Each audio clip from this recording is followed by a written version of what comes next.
Hello everyone, welcome back. I hope you enjoyed the last video, which was the first 5 chapters of The Crimson Moth or The Heartless Hunter by Kristen Ciccarelli. If you haven't already seen it, go listen to it before you listen to this one. I'll leave the link in the description box below. This video, as you've probably already figured out from the title, will be the next 5 chapters.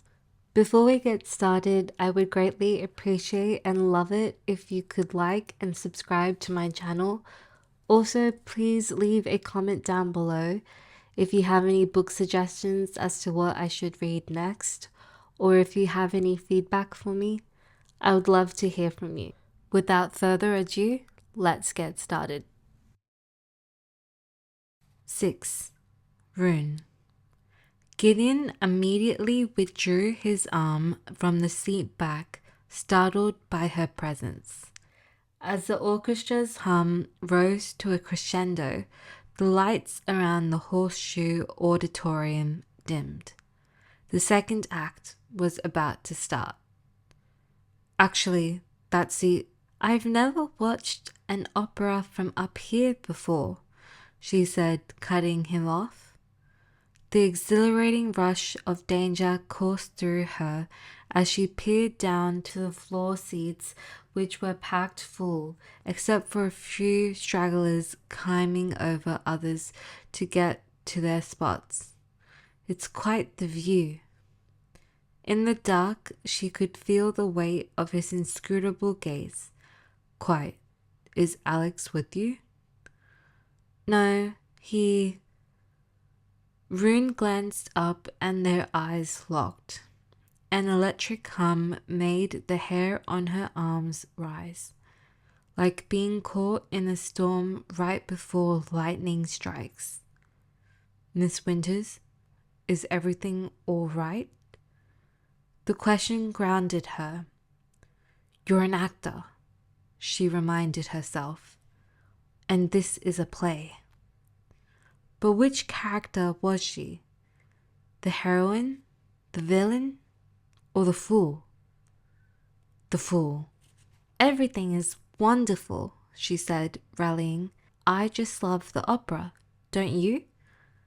The stage lights flared, illuminating the satin gowns and colorful sequins of the actors positioned on stage, illuminating Gideon, who watched her in the darkness.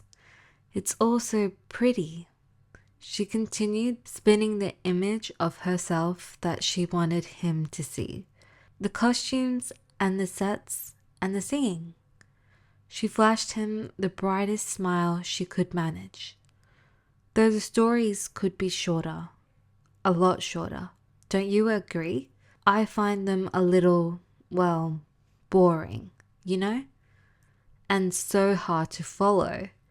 By the time they're over, I'm always a little confused.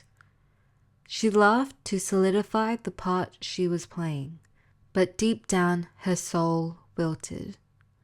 Before Nan died, they attended the opera every Saturday.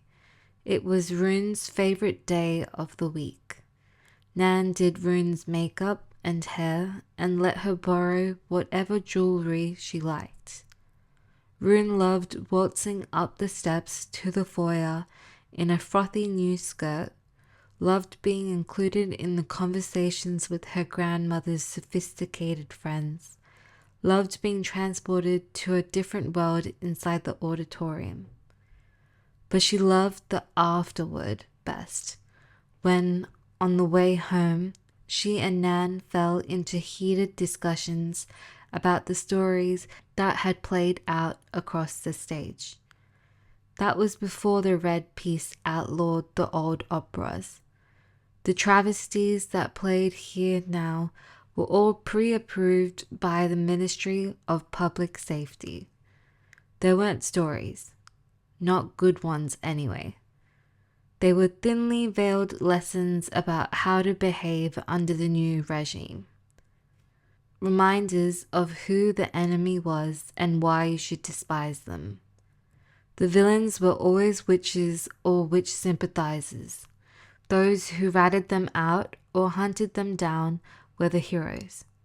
It was all so nauseatingly predictable. Nan would have hated them. She stole a glance at Gideon.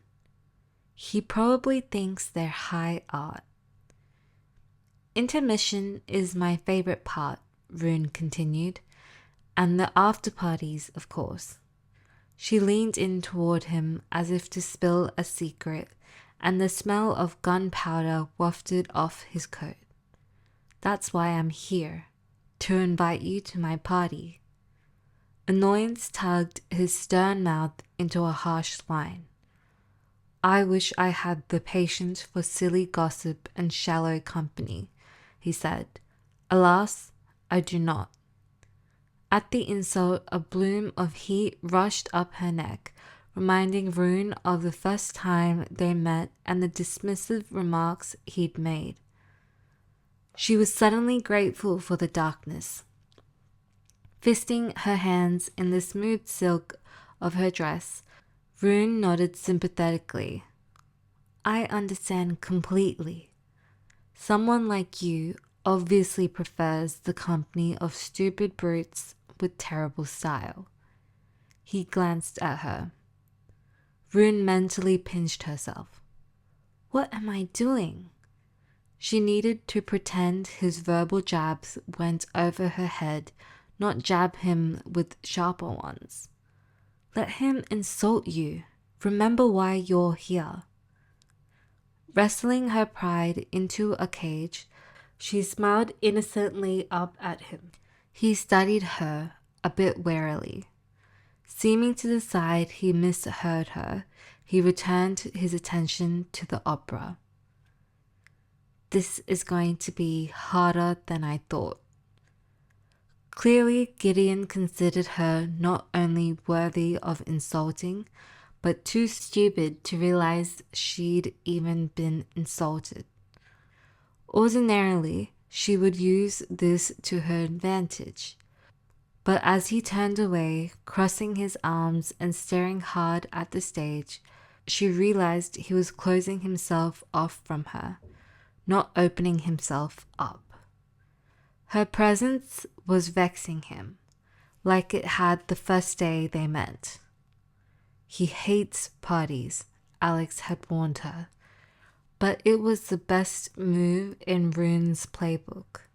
The most effective way to lower a man's defenses was to ply him with her enchanted wine, get him alone, and flirt until the spell loosened his tongue enough to spill the secrets she needed.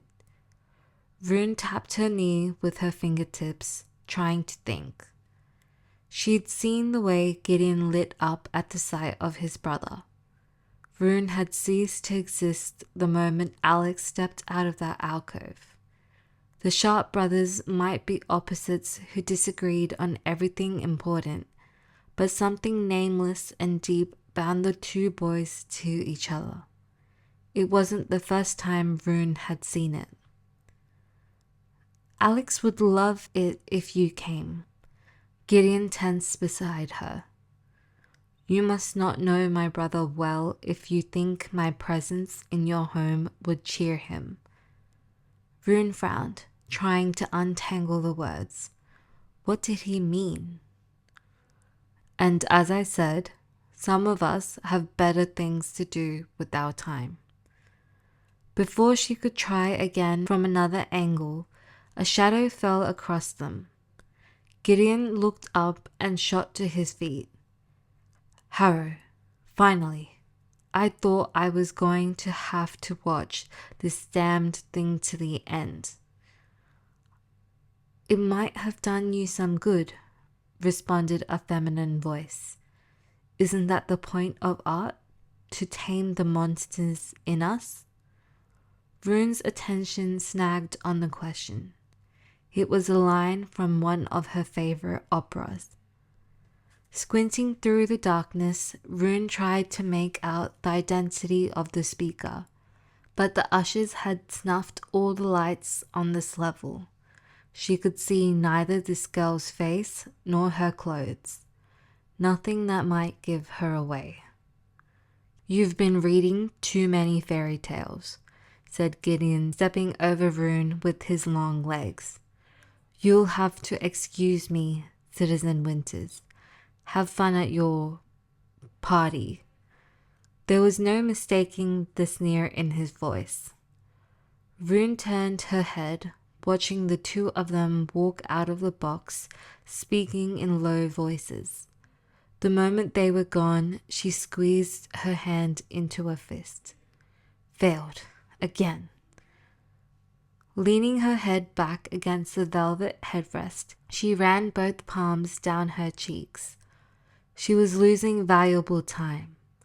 Rune needed to find Seraphine's location, preferably tonight. And she couldn't keep stalking Gideon's shop, or he was bound to get suspicious, which is the last thing I need.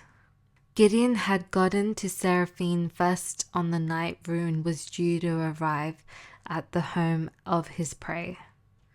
It might be a coincidence, or it might not. Gideon had seemed convinced by her performance, though. If someone was spying on Rune, she doubted it was him. But she remembered the suspicion in Lila Creed's questions earlier and had to consider the possibility that her enemies were closing in on her. Rune sank further into her seat, trying not to think about the witch hunters currently surrounding her in this box. If they're closing in, how can I throw them off my scent? Her mind was a murky bog of exhaustion, tugging her thoughts down into the muck. Whenever she felt like this, she found Verity, whose sharp questions always sparked Rune's imagination, like a poker stoking a dying fire. Verity was the Crimson Moth's second in command. She came up with as many plans as Rune did and helped implement them. So, when the actress on stage finished her aria, Rune hauled herself to her feet, pushed aside the balcony curtain, and went to find her friend. 7. Gideon. Rune Winters. Every time Gideon looked at the young heiress, she reminded him of the sea. Still your breath beautiful on the surface, with the promise of untold depths beneath. Whenever she opened her mouth, however, and he listened to the ridiculous things pouring out, at dinner tables, in parlor rooms, in the halls of the wealthy and popular, he remembered anew how deceptive looks could be. There were no hidden depths to Rune Winters, only surface, surface, and more surface. Tonight was a reminder of that. "Hello, Gideon." Harrow snapped her brown fingers in front of his face. "I said, what do you want to drink? It's on me." The raucous noise of the crow's nest came rushing in. The pine table was sticky beneath his elbows, and the air smelled like sour ale. Gideon shook his head. "Nothing for me." Harrow clucked her disapproval. She turned her head toward the bar, and Gideon tried not to stare at the place where her left ear should have been. She kept the hair on that side cropped almost to the scalp, where it shone like dark fuzz, as if she took pride in the disfigurement and wanted to show it off. He guessed she was close to him in age, but didn't know for sure, and he'd never asked how she came by the loss of her ear. A family of witches had indentured Harrow before the revolution. Gideon could only piece together the rest. They'd been lucky to grab this table just as its last occupants left. Harrow refused to order at the bar in case someone snatched her tool while she was gone. So while she shouted her request to the barkeep, Gideon's mind wandered back to Rune. He couldn't make sense of her sudden appearance on the balcony tonight. She'd barely spoken a handful of words to him in 5 years, and suddenly she was inviting him to her house? Why? He tried to shake off the strangeness of it, but try as he might, he couldn't shake off the memory of her next to him in the opera box. Her strawberry blonde hair was a little wilder than usual, and her stylish gown put her elegant clavicles on display. The rust-colored fabric contrasted with her grey eyes and pale complexion, pulling his gaze toward her more times than he would like to admit. She might have been the shallowest girl in the opera house, but he couldn't deny that she was also the prettiest. A waste of a pretty face, he told himself. A better person would feel guilty for insulting her. Gideon didn't. He hoped he'd made his feelings clear so she'd avoid him in the future. In fact, he thought he'd made his feelings clear years ago when they first met.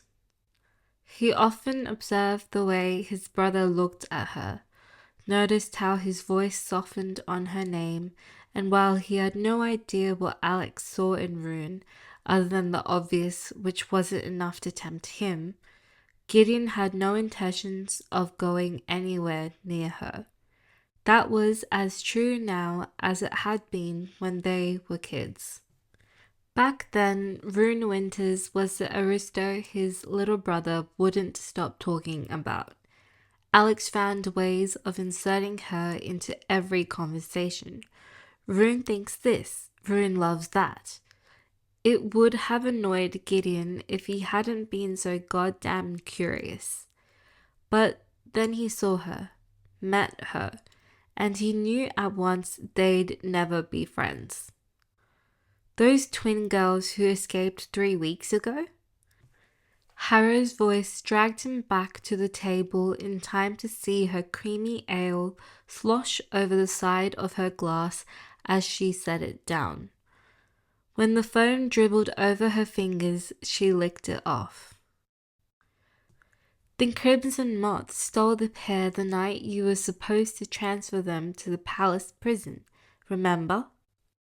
How could Gideon forget? They were exactly his sister's age when she died.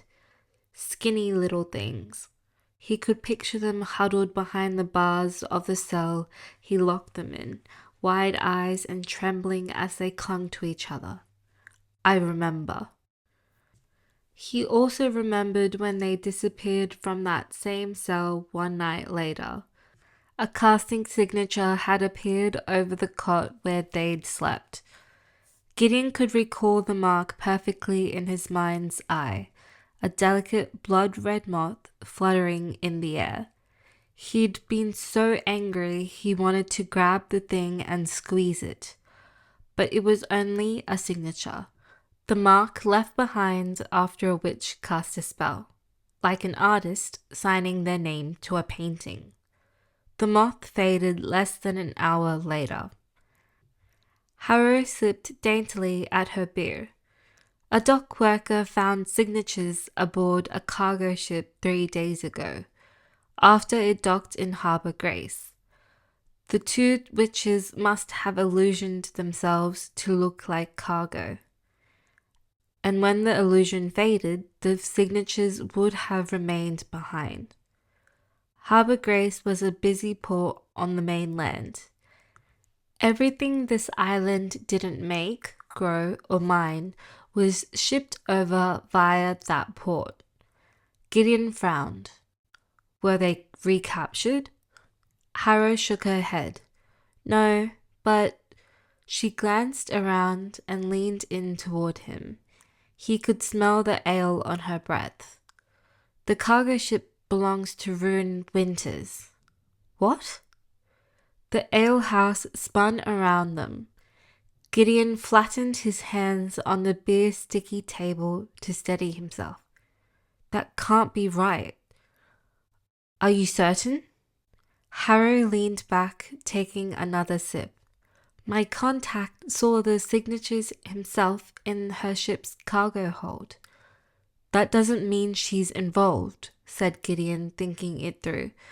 Just because Rune owns the ships doesn't mean she knows everything that goes on with them. It could easily be one of the crew stowing witches away without her knowledge. But it makes her a suspect, Harrow pointed out, and the best lead you've had in a long time. For months now, Gideon had suspected the Crimson Moth was someone who travelled in elite circles. Someone with access to the most exclusive balls and private dinner parties. Someone with regularly rubbed shoulders with the powerful and well-connected. Could that someone be Rune Winters? Gideon remembered Rune at the opera, her conversation growing more and more irritating the longer she kept talking. It's not possible, he said. There's not an intelligent thought in that girl's head. And the moth was intelligent. To go toe-to-toe with Gideon to outwit him, she had to be. And if the mutilated bodies they kept finding across the city were her victims, she also had to be ruthless, disturbed, evil. It was difficult to reconcile those things with the ridiculous girl in the opera box. If he needed more proof of Rune's innocence, all Gideon had to do was go back 2 years. He'd been at the Winters estate when the Blood Guard arrested Kestrel Winters in her home. His orders? To watch Kestrel's adopted granddaughter, Rune, while the other soldiers seized the witch from her chambers. Gideon hadn't taken his eyes off the girl. Not an arduous task, to be sure. Rune was just as beautiful then. Like those marble sculptures adorning the lavish mansions of the aristocracy, existing solely to impress the guests. When a Blood Guard officer smashed his pistol into Kestrel's face, her granddaughter hadn't even flinched, only watched, coldly and calmly, as they stripped the old woman down, found her scars, and dragged her off to be executed. Rune had showed no hint of remorse. If Rune had been Kestrel's blood relative, Gideon might consider her more carefully. But the girl's birth parents had been nothing more than fancy merchant folk. There were no witches in her bloodline, Gideon had checked, making it impossible that she was a witch. Rune had sent her grandmother to the purge, Gideon told Harrow. She's no witch sympathizer, just an empty-headed patriot. Maybe that's what she wants you to think, Harrow countered. Gideon shook his head. It made no sense. Why would she risk her life to save other witches now when she heartlessly betrayed her grandmother 2 years ago? It could be deception.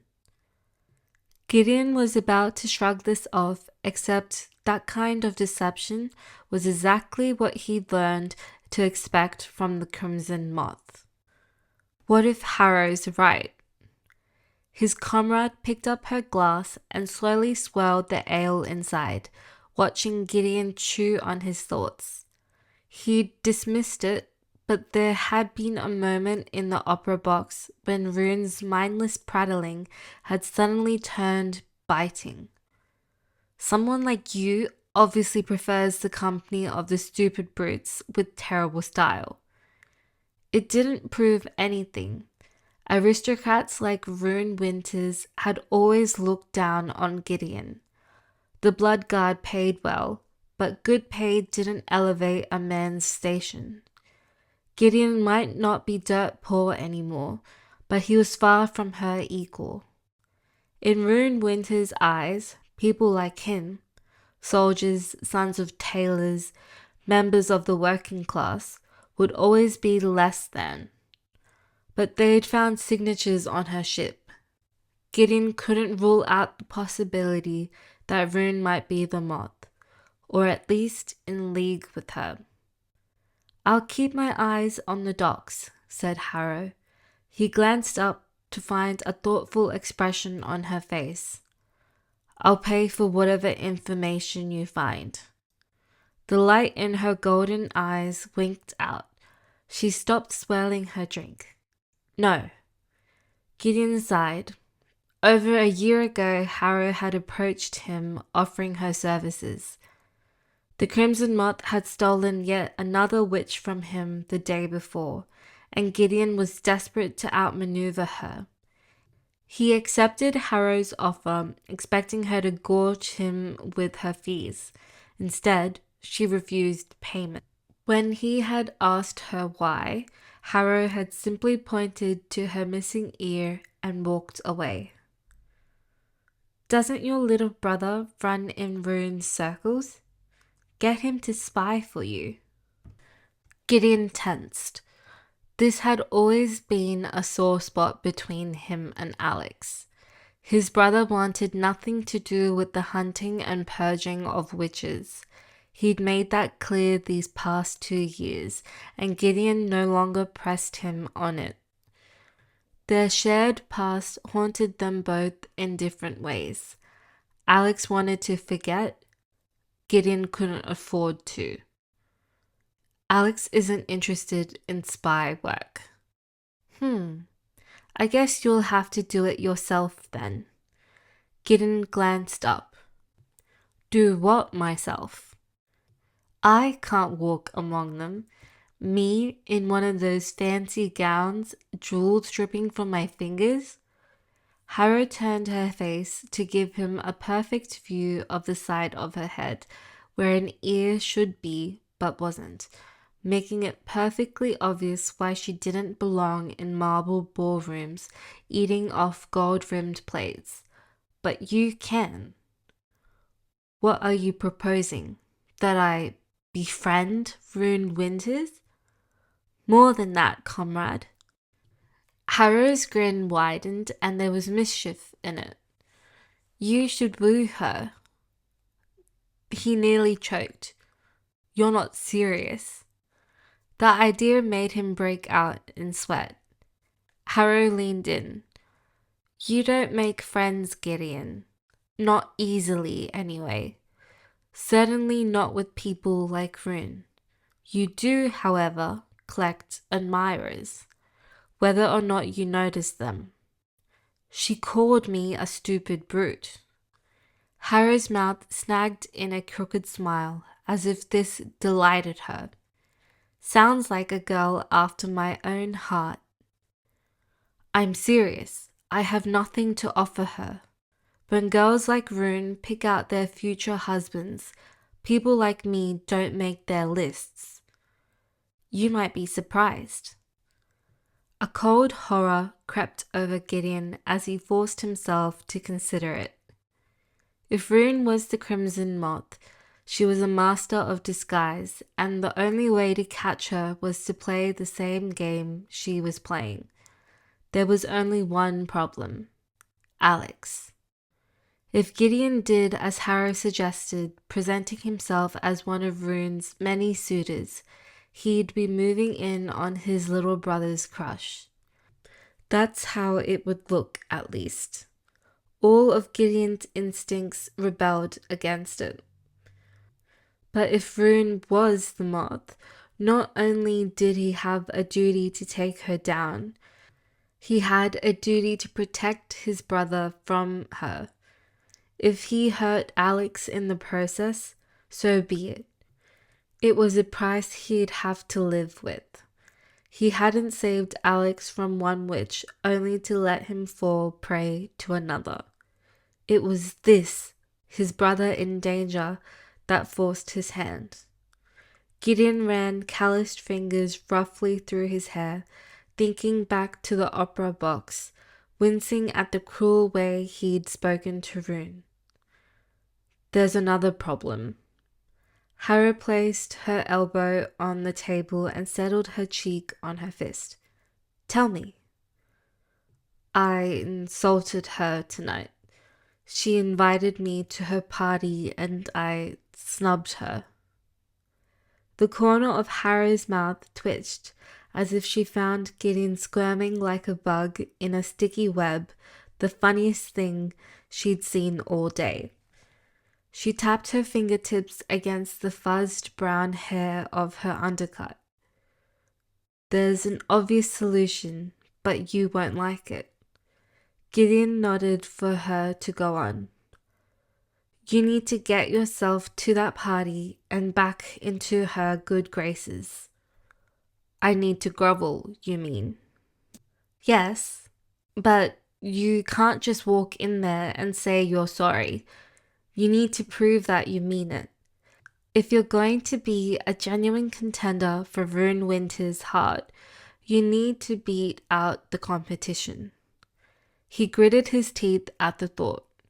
Harrow leaned in, even her eyes were laughing at him. The question is, comrade, how are you going to do that? 8. Rune. Minora. A category of small to medium spells. Minora spells require a witch's fresh blood. Old blood will typically not work and may cause painful consequences for the witch. Exceptions can be made when using the blood of another. Examples of Minora spells include closing a door from across the room or lighting a candle without a match. From Rules of Magic by Queen Calidora the Valiant. Her grandmother's spell books stared down from the musty old shelves of the casting room. Your supply is low, said Verity, running her fingers along the corked glass vials that hung on the opposite wall. Of the 6 vials, 4 were empty and 2 were full. One contained Rune's blood and the other Verity's. I know, said Rune, from her casting desk, where she was tracing the mark for a spell called Truth Teller on the bottom of a ceramic cup. Her guests would be here within the hour, and she needed to be ready. But my cycle doesn't start for another 2 weeks. Rune had developed her blood storage system shortly after learning she was a witch, using vials Verity stole from chemistry labs at university. It was how Rune kept her body free of casting scars. By collecting her blood at every monthly cycle, she could clearly get enough to see her through the month, if she used it sparingly and mainly cast simple mirage spells. The more complicated a spell was, the more spell marks it required, and the more blood needed to keep it alive. A few months after her grandmother's purging, Rune bled for the first time. All of her friends had started their monthly cycles years before, around the age of 13, but Rune's first bleeding arrived late, at 16, after the revolution, bringing with it the knowledge that she was, in fact, a witch. She still remembered the painful cramping in her lower abdomen. She had been at a party when it started and had to excuse herself. In the bathroom, she found the black stain in her underwear shining like ink. Rune had stared at it, disbelieving. It was the initial sign of a witch. At the onset of your first bleeding, you didn't bleed red, but black. Rune had seen Nan cast and had gleaned some of the fundamentals from her. But everything else she'd learned from Verity, whose 2 elder sisters had been witches and had let their younger sister help them with their spells. It was Verity who started collecting her own blood and giving it to Rune in order to help her cast stronger spells. Like this enchantment. Truth Teller was a Minora spell and therefore more advanced than Rune's usual mirages. So she was using Verity's blood instead of her own. Verity turned away from the vials, moving toward the center of the room, where Rune sat at the desk. A spell book lay open beside her. On the yellowed pages in red ink was the symbol for the truth-telling spell. It was what Rune was using to enchant the wine cup. "I'll worry about my supply later," said Rune, still drawing the mark in blood. The taste of salt stung her throat and the roar of magic was loud in her ears. "Tonight we need to find out where they're holding Seraphine." The moment the spell mark was complete, magic swelled inside Rune like a wave. She swallowed back the briny taste in her mouth and waited for the roar in her ears to recede. As the blood dried and the spell solidified, Verity pushed her spectacles further up her nose. Rune couldn't help but notice the shadows under her friend's eyes, likely from too many late nights helping the Crimson Moth, then staying up until morning to finish her biology homework. Verity was a scholarship student at the university in the capital. "We've been trying to find the new holding location for weeks and have nothing to show for it," Verity pointed out. "What makes you think tonight will be any different?" "Because it has to be," said Rune, desperate. Pushing herself onto the desk, Verity seated herself next to the spell book and her lavender perfume invaded Rune's senses. Floral scents were in fashion these days, and the one Verity doused herself in had been a gift from her sisters. "Rubbing your elbows with patriots and witch hunters worked a year ago," said Verity, "but the Blood Guard have gotten smarter. If we want to rescue Seraphine in time, if the Crimson Moth intends to stay one step ahead of the witch hunters, we'll need a better tactic. Have you given any more thought to my idea? The one where I say goodbye to my freedom by marrying some smug suitor?" Verity rolled her eyes. "Don't be dramatic. You say goodbye to running yourself ragged by strategically marrying someone who will unwittingly help you save witches." She started casually turning the thin pages of the book, absently skimming through the spells. "Did you see Charlotte Gong tonight? She was wearing a gold ring on a chain around her neck." "So?" said Rune, setting the enchanted cup down now that the bloody spell mark on the bottom was dry. No one ever thought to check the bottom of their beverage for evidence of magic, especially not in a witch hater's house. "So, she's engaged to Elias Creed." Elias was Lila and Noah's eldest brother. "He works for the Ministry of Public Safety. I put him at the top of your list of suitors, remember?" "Pity," said Rune without a hint of disappointment. She was happy for Charlotte, who had a sweet temperament and once told her the witch purgings gave her a stomach ache. "Pity indeed. Elias would have been perfect for you. Boring, not too intelligent. Close to a source of valuable intel. Soon all the good ones will be taken and you'll be out of options. Perhaps you could marry instead and give me all the intel you extract." Verity gave a small smile. "I would if I could, but no one useful wants the poor little charity case." This was, unfortunately, true. Verity's mother had hated witches so deeply she outed her eldest daughters to the Blood Guard, resulting in their deaths. Because of this, Verity had cut off all ties with her parents and, in doing so, cut herself off from their monetary support. Rune suspected the story was even darker than her friend let on, from the way Verity went icy quiet when people brought it up, her eyes blackening like thunderclouds. Verity's position at the university was now dependent on scholarships. Scholarships she could keep only if she attained top grades. Otherwise, she would be stripped of her room and board and forced out onto the street. Rising from the desk, Rune crossed to the window of the next and looked out. Her grandmother's garden labyrinth sprawled out below, illuminated by the waxing moon. The sea was a black mirror in the distance. She didn't feel ready to marry. It wasn't a matter of not being in love with any of her suitors. Rune had never expected love. In fact, in her grandmother's absence, sometimes Rune felt half alive, like her heart was a withered thing in her chest. Rune was no longer capable of love, nor did she need it. What she needed was to make the most strategic choice. It was more the finality of yoking herself to someone for the rest of her life that made her balk, especially when that someone could never know who she really was. But Verity's right. It's time.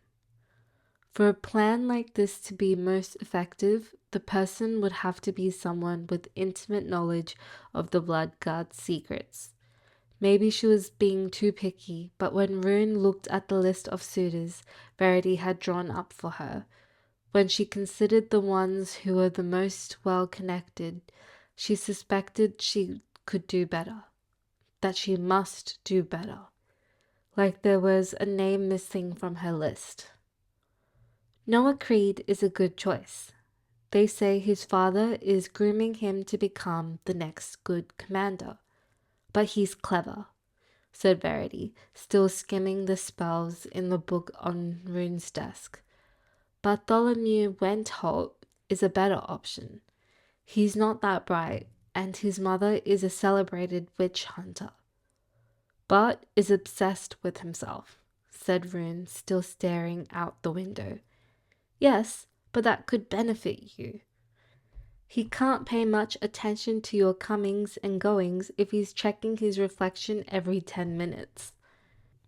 Rune sighed and walked back to the desk, where Verity had the book open to 2 spells Rune had been trying to master for weeks now, Deadbolt and Picklock. They were for locking and unlocking cell doors. Fine, said Rune, pressing her fists to her hips. Here's the plan. I woo Bart, invite him to my room, ply him with the wine. She glanced to the cup, now enchanted with Truth Teller. If the information he gives me is valuable, I'll choose him. If not, I'll try again with Noah. If a suitor didn't have access to good information or wasn't capable of retaining that information, he wasn't worth her time. A knock interrupted them. Rune's blood spiked at the sound. The false wall of her bedroom hid this room, and she always shut it when she came here. She didn't want the servants catching her red-handed in her grandmother's casting room. "Miss Winters?" called a muffled voice. Rune blew out a breath through her lips. It was only Lisbeth. After Nan's arrest, the staff of Wintersea House all fled in the night, not wanting to serve in the house of a known witch, or not wanting to serve in the house of an informer, possibly both. Only Lisbeth had stayed. "Your guests are arriving." "Thank you, we'll be right down." Rune lifted the enchanted cup from the desk. She would leave it in the kitchen for Lisbeth, who would fill it with wine and await Rune's summons. They had done this so often with so many suitors, it was rote. Rune glanced over to find Verity shrugging. "Noah or Bart, either will get you what you want, I think. And while you're making your decision tonight, Alex and I will find out where they're keeping Seraphine." She jumped down off the desk. Rune opened the latch in the false wall and pushed it open. She waited for Verity to exit the casting room before stepping out after her. "I was thinking yesterday, while feeding Henry." Henry was a spider. A mimic spider, Verity liked to remind her. Rune shivered, remembering the collection of arachnids Verity kept in jars on the shelf of her dormitory room. It was for a research project she was working on. Remember how I told you the mimic spider preys on small mammals? Rune preferred not to remember, actually. She hated spiders, and was now recalling the last time she'd visited her friend's dormitory, when Verity handed her a massive jar containing a sleek, long-legged creature that stared at Rune while it feasted on a fuzzy lump twice its size, possibly a mouse. Their webs need to be strong enough to catch and hold much bigger food, Verity continued, oblivious to Rune's squirming. They feign weakness, and their cries summon rodents to the mimic spider's web. They quickly become the prey, and once they're caught, the spider devours them slowly over days, eating them alive. Verity glanced pointedly back at Rune. Be like the mimic spider. Rune wrinkled her nose. That's disgusting. But the image stuck in her mind as she shut the door behind them. I never walk anywhere if I can help it. Why walk when I have 3 carriages at the ready to take me wherever I want? But Wentholt was boring Rune out of her mind. She swallowed a yawn as the two of them strolled the perimeter of her ballroom, which was alive with dancing guests. You should join me for a ride in my newest one. Maybe this Sunday? It would have to be in the afternoon, of course. I never get out of bed before noon. How convenient, thought Rune. I only fall into bed at noon. Bart glanced toward the windows where his reflection smiled back at him. Rune wanted to catch Verity's gaze and roll her eyes, but there were too many others watching her.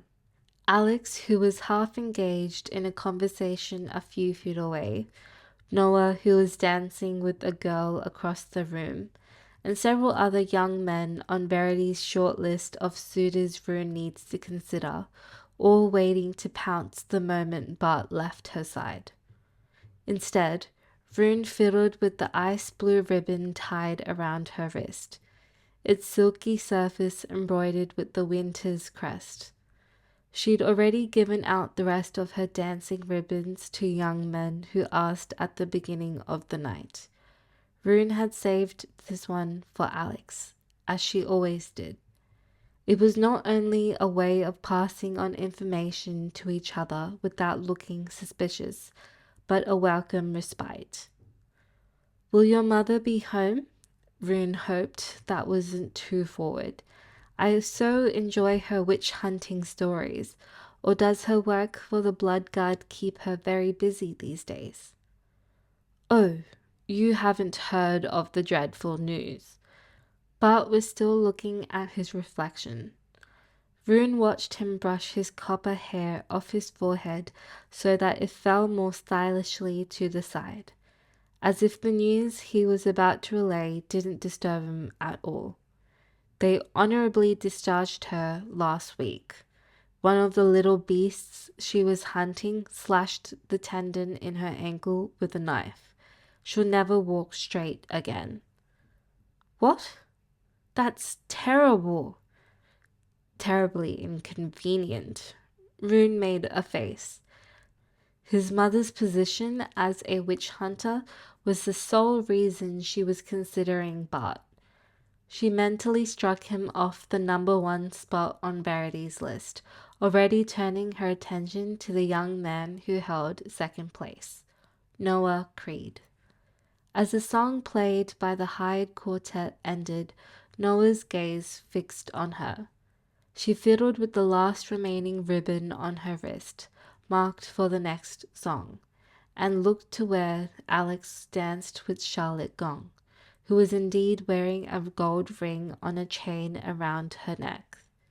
People considered it bad luck to wear a wedding ring on your finger before your wedding day, so girls hung engagement rings around their necks to show them off.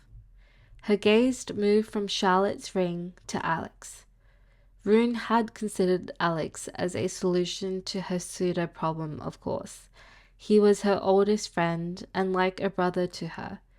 Things between them might not be romantic, but good marriages were built on a lot less. The problem was, Alex wasn't the most strategic choice. If Rune's prime directive was getting access to a source of regular, valuable intelligence, choosing Alex was impractical. Any information he gleaned, he gave to her freely. Rune tore her gaze away from her friend, fixing it on Noah instead. If she disentangled herself from Bart, who was currently using his reflection to adjust his cravat, she could give the ribbon she saved to Noah before the next dance began. It seems I've made my choice then, she thought, swallowing her disappointment. Noah was perfectly acceptable. He was the son of the good commander, arguably the most powerful man in the Republic, and his sister, Lila, was a witch hunter. So, as the hum of instruments faded into silence, signaling the end of this dance, Rune abandoned Bart to his reflection.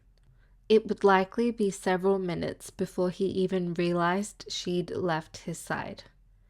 As dancers moved off the floor, she started across the ballroom toward Noah, whose face brightened at her approach. Untying the ribbon from around her wrist, Rune fastened on a smile. She was preparing to continue her tiresome charade a little longer when someone stepped into her path, cutting her off from her mark. Citizen Winters. Rune halted at the voice. Her mind clanged like the bells of a firehouse, raising the alarm. She knew that voice. Gideon Sharp. What was he doing in her ballroom? Her brain was in the middle of shutting down, preparing her body to fight or flee, when she suddenly saw the flower he held out. I owe you an apology. A what? His palm cupped the rose, its stem hanging down between a gap in his fingers. If there was a more perfect rose, Rune had never encountered it. Crimson petals spiraled out from the center, bending back in mid-bloom. I was unthinking earlier, said Gideon, holding it out to her, and unkind. Knowing that every set of eyes was on them, Rune reluctantly took the rose. She found the stem not full of thorns or even living. It was soft and sheer. Looking closer, she discovered jade green silk wrapped tightly around some kind of wire. The petals, too, were fabric. Someone had delicately stitched the edges of each one. Rune's gaze skimmed in front of Gideon's grey suit. It was rare for her to see a garment and not be able to place the designer. Fashion was her specialty, but this style of suit was wholly unfamiliar to her. Vintage? She wondered, impressed despite herself at how perfectly it fit his frame. He seemed bigger and broader out of his uniform than in one. I was returning from a tiring witch hunt tonight, he explained. It's no excuse, but the fatigue made me short-tempered. I was not myself. She lifted her eyes to his face. As their gazes clashed, the ballroom went quiet. The lights, the voices, and the fashions of her guests faded to nothing as an unexpected thought struck Rune. Gideon Sharp is the missing name on my list. It both terrified and tempted her. But it was one thing to spend her nights as the Crimson Moth, outwitting the Bloodguard and rescuing witches from execution. That kind of danger was familiar. It was something very different to seduce the deadliest witch hunter of all, a cold, brutal soldier who wanted nothing more than to put the Crimson Moth to death. I would have to pretend more than ever. Continuously pulling the wool over his eyes would be Rune's biggest challenge. She would be in constant danger, but it would be worth the risk. Because Gideon Sharp was by far the most tactical choice. If she and Gideon were courting, Rune would have intimate access to all the information she needed to rescue every witch, now and in the future. She cleared her throat. You have impeccable timing. If he'd been 15 seconds later, she would already be in Noah's arms, her decision made. I'll gladly accept your apology. Lifting the ribbon she'd untied from her wrist, Rune held it out to him. If you'll dance with me. 9. Gideon. Normally, Gideon went out of his way to avoid parties like this. So when Rune held her ribbon in the air between them, he didn't know what the hell he was supposed to do. As it hung in the space between them, catching the light, every guest in the room fell quiet, their eyes moving to the bumbling idiot standing awkwardly before their hostess, reminding Gideon that he didn't belong here. How the revolution had changed so much and also nothing at all. He was still the poor son of a tailor. The outdated suit he wore declared that to everyone. Gideon had grown up playing on dirt floors, eating watered-down soup to last the bitter winters, feeling his clothes get tighter and more threadbare because there was no money to replace them. All while the people currently gawking at him ate off gold-rimmed plates, fed their leftovers to their fat hounds, and retired their wardrobes at the end of every season. While Gideon led a desperate group of men through the rat-infested cellars of the palace to murder tyrants in their beds, the revolutionaries, in quotation marks, around him hadn't stooped to pick up a gun, or gotten their hands dirty at all. Instead of losing their loved ones in fighting on the eve of the new dawn, many of these aristos had handed those loved ones over to be purged, betraying family and friends to keep their status in the new republic after paying lip service to the sister queens for years. As if politics for them was not life or death, but simply a matter of swapping outdated gowns for whatever the newest trend was.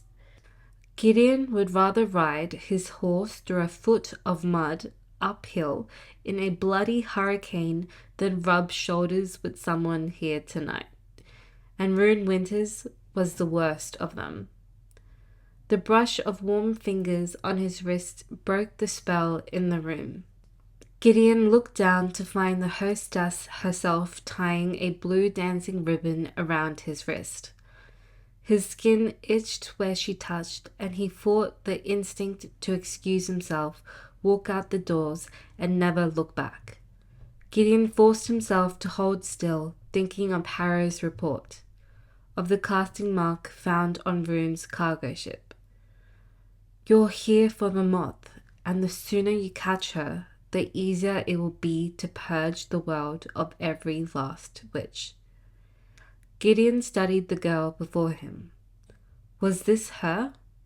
It seemed absurd. This darling of the new republic, picking the locks of his holding cells, making off with his prisoners in the night, slaughtering blood-guard officers in the street. And yet, it could be the reason he'd failed to catch the moth these past 2 years, because she had hidden herself so skillfully in plain sight. When Rune finished tying the ribbon, she lifted the silk rose, tucking it into her red gold hair, which was now braided into a semi-crown at the back of her head. He'd spent the last 2 hours making it for her, feeling slightly ill as he sewed every petal. Roses always brought the painful memories rushing back. But Harrow's advice to woo Rune kept ringing through his head. and his mother could never resist the silk roses his father used to make her after they argued. That, of course, was before the sister queens broke his mother's mind. Oh dear, clumsy me, I'm making a mess of it. Gideon looked down to find Rune struggling with the stem of the rose, which was snagged in her hair. Here, let me. Rune dropped her hands as Gideon worked to separate the strands of gold from the wire stem. They stood so close now that her fragrance filled the air. Gideon braced himself, remembering another girl, another scent. But there was no reek of magic on Rune. All he could smell was the salty sea air blowing in through the open windows. Which means nothing. After a long soak in the bath, Cressida hadn't smelled of magic either. Cressida. The name was a growl in his mind. Had Cressida ever dined beneath this roof? For all he knew, Cressida and Rune might have been friends. He swallowed the sick feeling in his throat, carefully tucking the silk flower into the weave of Rune's hair, until it sat snug and fashionably to one side, the way his mother used to wear the flowers his father made her. Before he could step back, the music started. Gideon glanced up to find himself surrounded by pairs of dancers on all sides. Rune's eyes sparkled as she reached out her gloved hand, positioning it high in the air. She stepped in closer, settling her other hand on his shoulder. Ready, Captain Sharp? Beneath the soft weight of her grip, Gideon tensed. What am I doing? He didn't know the song, never mind the steps or whatever dance it cued. Unlike the couples already moving around him, mirroring each other as they glided and twirled along with the melody, Gideon stood frozen as a statue while Rune held herself gracefully poised, ready to dance. Her eyebrows arched as if to say, "What are you waiting for?" His neck grew hot beneath his collar. Miss Winters. She must have heard it in his voice, because she quickly lowered her hands and stepped back. Oh, you don't know how. Most of her friends still watched them, some of them murmuring behind their hands. Were they laughing at him? Was she laughing at him? He thought again of another girl, another party, one where he'd been paraded around and humiliated. Gideon thought he'd extinguished that shame, but it flared now like glowing embers. Harrow was mistaken. Gideon had no chance in hell of successfully courting a girl like Rune. He'd just arrived and was already embarrassing her. When she realized he had no wealth or grand estate, he'd given his spoils of war to Alex after the revolution, she would join in their laughing, if she hadn't already. He needed to salvage this. Remembering Harrow's advice, he closed the distance between them. If we were at a different type of party, he said close to Rune's ear, I could give you a different answer. Another memory seeped up, filling his mind with the fast-paced melody of a fiddle. He could see his little sister in the cotton nightgown, still awake despite it being far past her bedtime.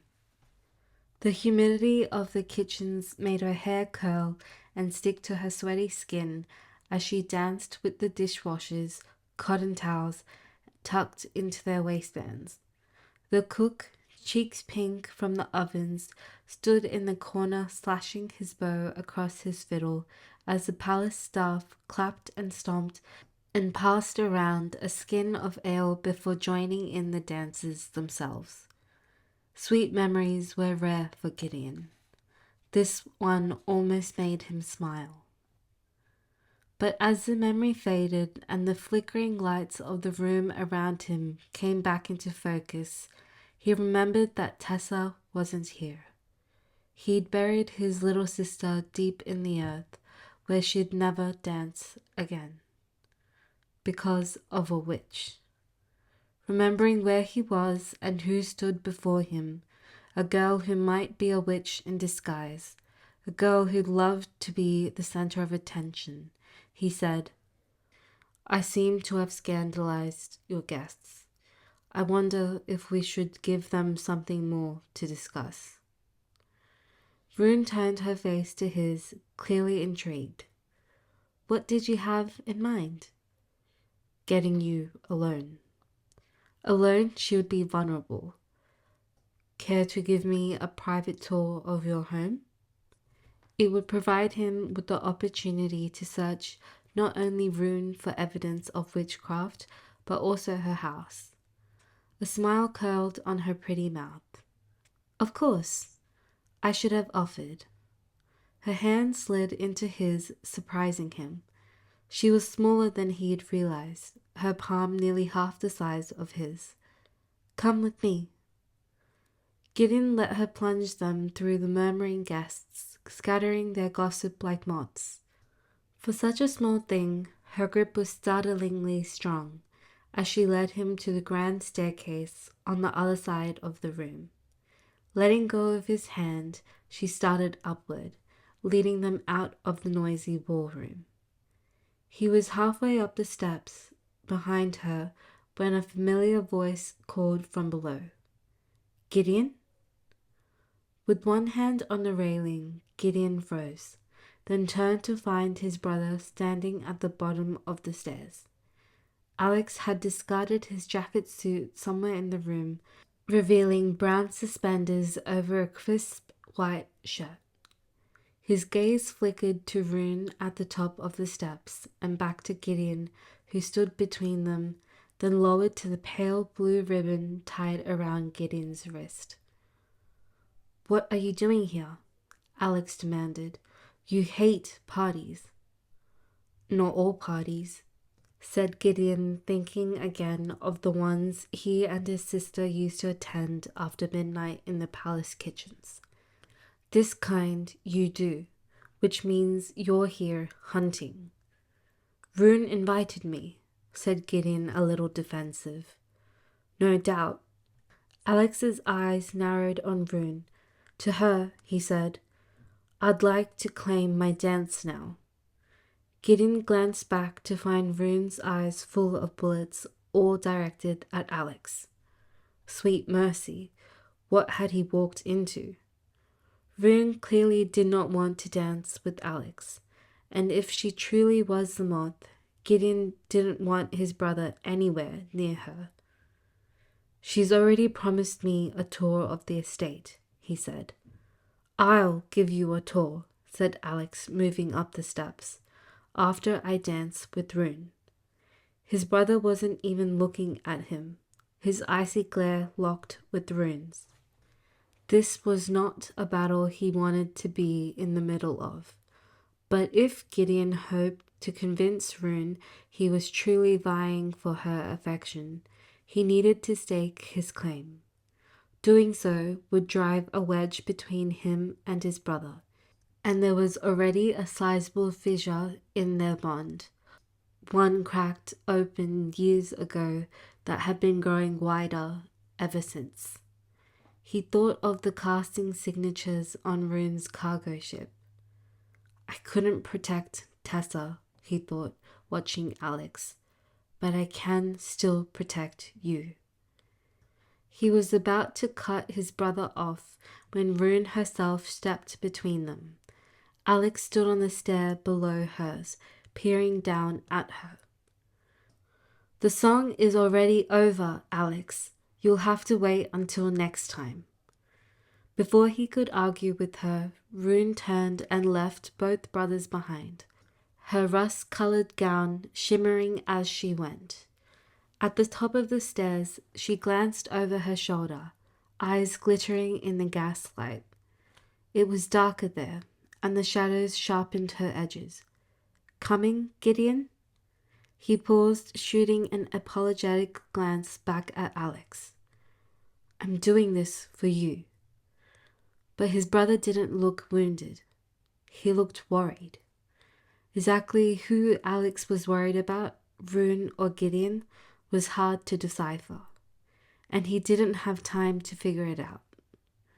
Fixing his attention on the task at hand, unmasking the Crimson Moth, Gideon quickly caught up to Rune.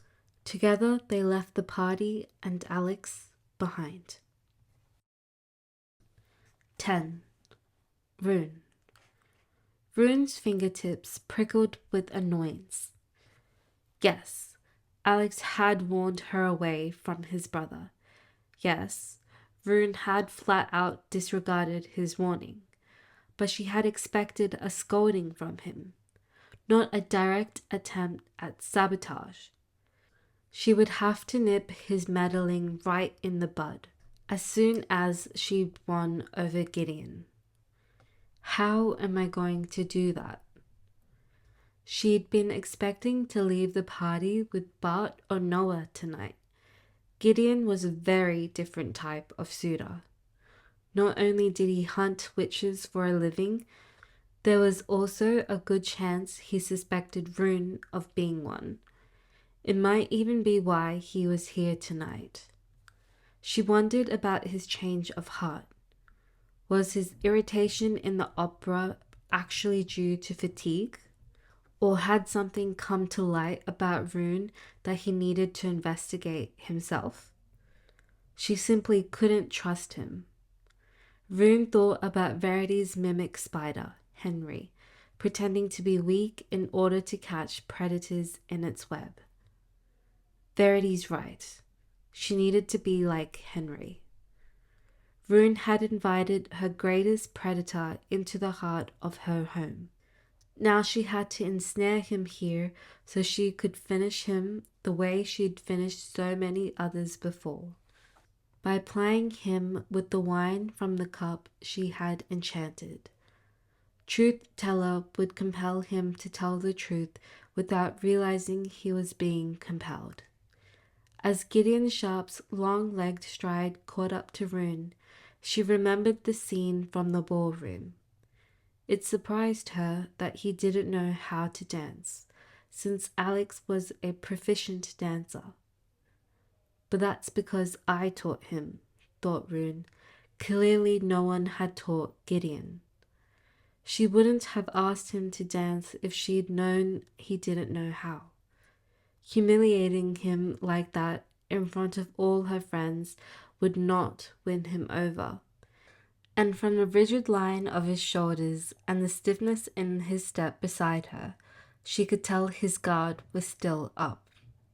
If she was going to ensnare him, she needed to first put him at ease. "I apologize for my guests. You're a novelty here, you must know that." They couldn't help but stare. He scanned their surroundings, taking in everything from the pale blue floor tiles to the white marble columns lining the hall. "Is that a nice way of saying I lack pedigree?" "Not at all," she forced a laugh, settling into her persona. "Just look at your suit." "It was my father's," he said, defensive. Rune frowned, her footsteps slowing. He thinks I'm making fun of him. How is she botching this so badly? Wait, she frowned, realizing what he'd said. It was your father's suit or your father made it? Both. Rune stopped walking altogether. Gideon was several yards ahead. Realizing she was no longer at his side, he turned to face her. "Gideon, you're wearing a vintage suit made by the Sharp Duet, and you think my guests are laughing at your pedigree?" He cocked his head. "Yes." She stared at him. He really doesn't know. Nan and her friends owned nothing made by the Sharp Duet, but not for lack of trying. Until now, Rune had never even seen one of their garments up close. A collector would pay tens of thousands of dollars for that jacket alone, she told him, because it's so rare. Because my parents are dead, you mean? Rune winced. Technically, yes. That they were no longer alive to make more garments increased the value of those currently in existence. But the Sharps' design had been rare before they died. Once the sister queens employed them, Son and Levi Sharp tailored for the Rosebloods alone, ensuring few originals were ever made. Surely he knew this. What I'm trying to say is, if my guests are staring at you, it's because you're Gideon Sharp, a living legend, a hero who risked his life leading revolutionaries into the palace and single-handedly killing 2 witch queens. She didn't fake the awe in her voice. Rune might despise him for what he'd done, but that didn't mean she wasn't impressed by the courage it had required. They're staring at you because you're at the same party they are. You're not exactly known for accepting invitations. I lack basic manners, you mean? He nodded as if understanding. I don't see how that's different from lacking in pedigree, though. She growled a little. He seemed to be intentionally misunderstanding her. To her surprise, Gideon smiled. If you could call the slight twitch at the corner of his mouth a smile. Is he teasing me? A furious heat rushed up her neck. Has he been teasing me the whole time? Seeing her blush, the corner of Gideon's mouth did curve upward, staying that way for several seconds. Rune looked away, trying to focus. Remember the plan. Lure him in. If you attended more of my parties, she said, continuing forward to rejoin him, I can ensure you knew how to dance to any song when a girl asks you. Are you offering to give me lessons? The question caught her off guard. Am I? Rune had taught his brother. Alex was an eager pupil, happy to let her lead. She doubted Gideon would subject himself to such a thing. A girl like you has better things to do with her time, surely. She didn't. Not during the day, which was full of dreary social calls, picnics and luncheons and carriage rides, all so she could wring gossip from her friends like drops of water from a wet towel, desperately hoping it might help her save one more witch. But he didn't really seem interested. You don't have to deflect, she said. You can simply say you don't want to dance with me. He glanced sharply toward her. That's not. This time he stopped walking. When Rune turned to face him, she found his jaw clenched. He rubbed a hand over it. I have a counter-offer. You could accompany me to an actual party. He glanced back in the ballroom's direction. There will be no ball grounds, no hired musicians, no songs with ridiculous steps. He trailed off, studying Rune in the flickering light of the gas lamps throughout the hall. Remembering himself, he shook his head. A girl like you wouldn't be caught dead dancing with the riffraff in disreputable locales. The idea of it thrilled her, actually, though it definitely shouldn't. Who says I'll get caught? Name the date and I'll be there. The frown creasing his forehead deepened.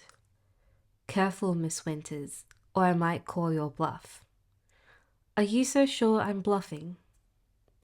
Again his mouth twitched, as if he wanted to smile.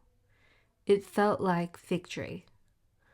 Rune let the subject drop and led him up another grand staircase to the third floor, where 2 double doors led into the second largest room of the house.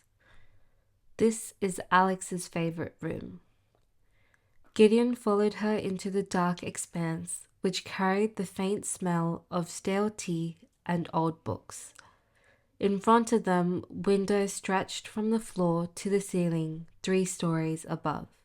The panes faced Nan's gardens, and beyond that, the cliffs leading down to the sea. In the distant water, the moon's reflection was a white candle flame flickering in and out of the waves. Rune lit the gaslights, illuminating the room, and watched Gideon walk a slow circle, taking in the walls of shelves lined with books, the balconies on the second and third level, the spiral staircase rising to the top of it all. "Any spell books in here?" he asked. Rune's heart tumbled. After the new dawn, the good commander declared all objects used for witchcraft to be contraband. Finding a spell book in a citizen's possession was enough to accuse them of sympathizing with witches. "Free to look," she said, hiding her panic behind a smile. She had hidden all of her spell books in the casting room. "I won't stop you." Gideon seemed about to say more when a large silhouette near the window caught his eye. "Is that—" It was a grand piano. Alex had his own piano now, but he still preferred this one. He often spent all day here practicing on it. No wonder Alex spent so much time here. Alex had been coming to Wintersea House nearly every day since he was 11 years old to play piano. Rune had hated her lessons, hated practicing, hated even the sight of those black and white keys. But Nan refused to let her quit. Alex was not only desperate to play, he was actually good at it. It was a shame that his family couldn't afford to give him lessons. So Rune blackmailed her tutor into giving Alex hers, and by the time Nan found out, months had already passed. Gideon strode over to the instrument, walking around it before coming to stand on the other side of the bench, facing the keys. "Do you play?" she asked. "Not at all." He pressed down on a single ivory key. The E note rang, smooth and clear, through the room. "My brother is the musical one." Rune nodded. No one played as beautifully as Alex. Even Nan had come around to him in the end, wooed by his raw talent. The day his acceptance letter came from the Royal Conservatory, he hid it from our parents. Gideon pressed down on another key, A this time, and the note hummed from deep in the piano's heart. Rune frowned. Alex had never told her that. Why? Our family could barely afford rent, never mind the kind of tuition. He didn't want them to feel ashamed. If Alex had came to Rune, she would have convinced Nan to lend him the money, or figured out a way to pay it herself. The Royal Conservatory was a prestigious school on the mainland. Their music program was so competitive, the school accepted only a handful of students each year. But Alex had studied at the conservatory, for a few years anyway. When the revolution struck, he'd left the program and never went back. Intrigued, she sat down on the bench next to where Gideon stood behind it.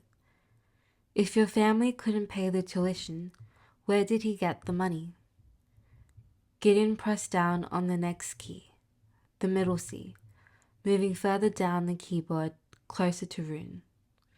The progression of notes he'd chosen formed a minor triad, resulting in a melancholic sound. It was a sadness Rune felt in her chest. We got lucky. His voice hardened on the word lucky. My parents' fashions began catching the attention of the aristocracy. Another key, another sorrowful note. This one was so close to Rune, his sleeve brushed her bare shoulder as he reached to play it. The eldest witch queens, Annalise and Elowen, were so taken by my mother's designs they wanted them for themselves. Gideon stepped directly behind Rune, and the shadow of him spread up her back. Startled by the move, she froze, her pulse thrumming. With one hand still on the key to her left, Gideon reached around Rune with his free hand, pressing down on the keys to her right. F, then F sharp, caging her in. The hair on her nape rose. There couldn't be more than an inch of space between them now. Rune's senses heightened as she wondered if the mimic spider ever underestimated its much larger prey and was sometimes caught in its own web instead. If she survived this encounter unscathed, she would ask Verity. Gideon's voice was beside her ear. When he spoke, his breath rushed against her cheek. Annalise offered my mother a position of royal seamstress, with my father and me assisting. The yearly stipend was more than enough to send Alex away to school. Swallowing, Rune kept her voice light as she said, "That's when your family went to live at the palace." All of us except Alex, yes. He fell silent for a long moment. Beneath his breath, he said, "He escaped what the rest of us could not." What does that mean? Alex rarely spoke about his family. What Rune knew, she knew from other people's gossip. Shortly before the revolution, a terrible sickness stole his little sister's life. Not long after, his parents drowned in an unfortunate swimming accident, orphaning him and Gideon. But several pieces of the story were missing. It started when the queens employed the Sharps. Somewhere in the middle, 3 members of their family died, and by the end, Gideon and Alex had slain all 3 queens in their sleep.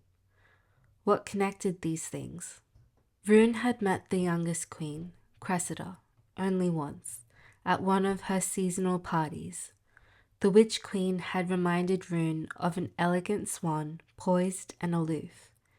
She had porcelain skin, the bluest eyes, and hair like ivory. She spoke only half a dozen words to Rune before floating off to join her sisters. Cressida had a reputation for being shy, and she rarely left Thornwood Hall, her summer home. Some people attributed this to pride, saying Cressida thought herself better than everyone else. "She's a queen," Rune had thought at the time. "She is better than us." One of the more vicious rumors, Rune remembered now, had been about Cressida's low-born lover. She never brought him out with her to public gatherings or appearances, as if she were ashamed at the dalliance. Rune would hear it whispered about at parties, but few people knew the young man's name, never mind what he looked like. So it could have easily been a lie intended to undermine the girl. And now, 2 years after Cressida and her sisters were slain, along with the witches on their council, the boy who led those revolutionaries in the palace stood directly behind Rune, his breath in her hair, his fingers on the keys of her piano. "Why did you kill them?" she wanted to ask.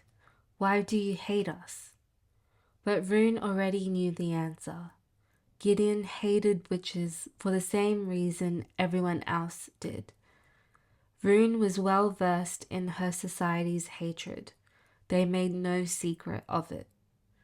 "We are the vermin to them," Nan had told her right before the revolution, when things were already turning. Even before they murdered the queens, riots spilled through the streets. Witches were dragged from their houses and beaten, or worse. The Roseblood sisters sent their army to put the perpetrators down like dogs, but it only made things worse. They see us as a contamination of what is natural and good. They fear our magic the way they fear disease. The queens were never given a proper burial, and to this day, no one knew where the bodies lay. People had different theories, of course. They'd been burned in a pit, or dumped in the sea, or chopped into pieces to prevent resurrection. No one knew for sure. Since their deaths and the birth of a new republic, the good commander had been stripping magic from every captured witch by purging her of its source, stringing them by the ankles like animals, slitting their throats, and leaving them to hang until every drop of blood drained from their bodies. Rune shuddered. As if sensing it, Gideon withdrew his hands from the piano keys and stepped back. The absence of him was like a too heavy coat slipping from her shoulders, allowing her to breathe. He turned toward the thousands of book spines filling the walls, illuminated by the incandescent lighting. "Do you mind if I look around?" Relieved by the distance between them, she waved her hand. "Go ahead." If he had lived at the palace, he'd lived among witches, which meant he knew how to spot the signs of her kind. Spellbooks were an obvious giveaway, but there were none in the library. Casting marks were another tell, but the only spell cast recently enough to leave marks was in Nan's casting room, where Rune had enchanted the cup she'd given to Lisbeth. There's nothing to find, she thought, watching the witch hunter. Perhaps she could use the cup now. Gideon appeared at ease, and the sooner she learned where the Blood Guard were keeping Seraphine, the sooner she could rescue the woman before they transferred her. After several moments of watching him browse, she said, "Reading can be so tedious, don't you think? Sometimes I get exhausted just by looking at these books." Gideon, who was currently perusing her collection of operas and plays, either didn't hear or was ignoring her. The light illuminated his fingers as he traced the tiles on the weathered spines. When he arrived at Rune's favorite play, about a mysterious hero who risks his own life to rescue aristocrats in danger, Gideon slid the book off the shelf and opened it to the first page. Rune clenched her jaw, annoyed that he'd chosen it. She didn't want him holding something she loved in his hands. They were the same hands he used to strip witches out of their clothes, to search them for scars, to give them over to be purged. For a girl who hates reading, you own a lot of books. They were my grandmother's. Nan was obsessed with books. Rune tapped her fingers against the piano bench, itching to tell him to put her book back and never touch it again. She counted to 10, lost her patience, and said, "Would you like to see a witch's bedroom, Citizen Sharp?" To her great relief, he closed the book and returned it to the shelf. When he turned to face her, his eyes were deep wells. "I would like nothing more, Miss Winters." Rising from the bench, Rune tugged the bell pull, letting Lisbeth know she was ready to put the last part of her plan into action.